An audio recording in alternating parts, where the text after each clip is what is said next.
All right, let's get right into it. We're going to tackle a huge question for any leader out there. I mean, it's pretty easy to be a boss, right? But how do you become a leader that people genuinely respect? To really get to the bottom of this, we're going to start with something that comes straight from our source material. It's a feeling that so many business leaders have.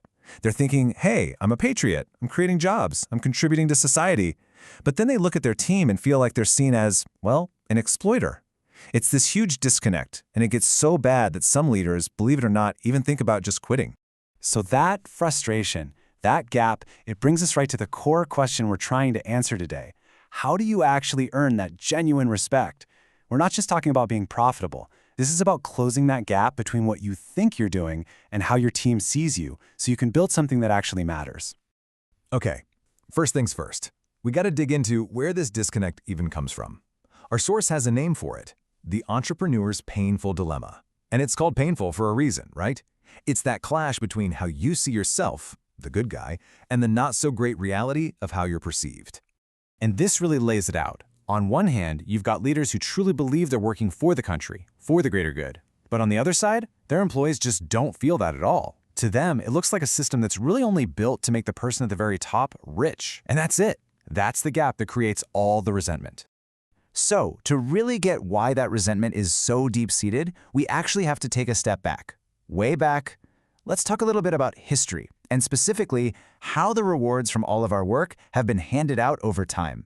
Yeah, our source really wants us to zoom out here. Think about it. No company just pops up out of nowhere, right?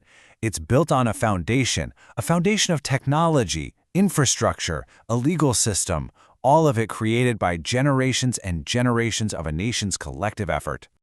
But here's the kicker. The effort was collective, but the rewards, well, they've consistently flowed in one direction, up.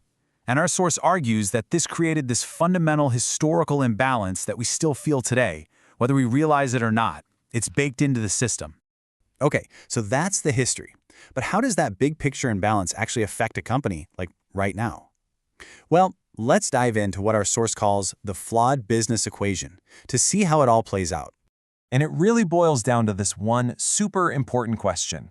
When your company creates value, where does that value actually go? Who gets what? So check this out. Our source gives us a pretty common model for how value gets distributed. You might see something like this: 40% for the frontline folks, 30% for mid-level management, and another 30% for the owners and investors. And at first glance, you might think, hey, that seems kind of fair. But here's the catch. It's not about the percentages. It's about how many people are in each slice of that pie. And this is where the math gets brutal. That 40% for workers, it's split between maybe hundreds, even thousands of people. But that 30% for the owners, that might be going to just one or two people. And the result is just staggering. You got the CEO earning enough to buy 10 houses in 3 years, while a loyal employee might barely be able to afford one house in 20 years. This isn't about feelings, you guys. This is the cold, hard math that makes people feel exploited. So with that reality on the table, our source lays down a pretty tough rule for leaders. And it goes like this. If you're facing difficulty, if you're feeling that resentment from your team, it's your fault. Period. You have to look in the mirror. It's this radical idea of taking total ownership. Stop pointing fingers and start looking at the very system you helped create. Okay, so that's the problem. And that realization, that call for ownership, is what leads us to the solution. It's a massive mindset shift, and it's really the core of what we're talking about today. It's about finding a brand new purpose, developing people. Let's talk about the old mindset first, because we all know this one. It's the idea that a business is basically just a machine, and that machine is designed to spit out profit. The main focus is the company, its growth, its numbers, and people, well, they're kind of just cogs in that machine. But the new mindset, it completely flips that script. A business isn't a machine, it's a stage. And you build that stage for one single reason: to develop people. Profit is still important, for sure, but it's not the main goal. It's the result of doing a great job of helping your team grow and thrive. And let's be super clear here. The company itself, your product, your service, that's not the point. It's just the vehicle. It's what gets people, your employees, your customers, to show up. The real work, the work of leadership, that starts after they're already there. So, what does this actually look like day to day? Let's break down what the true work of leadership is in this new model. Okay, so with this new way of thinking come three big responsibilities that go way beyond just cutting a paycheck. First, you've got to be a guardian. You provide that safe, stable foundation for your people. Second, you have to be an educator. You are personally responsible for their intellectual growth. And third, you need to be a conduit. That means you go out, learn new things, and then bring all that knowledge back to lift up the entire team. You know, our source has a great way of putting this. A leader's influence isn't really theirs. It's the combined energy of their whole team.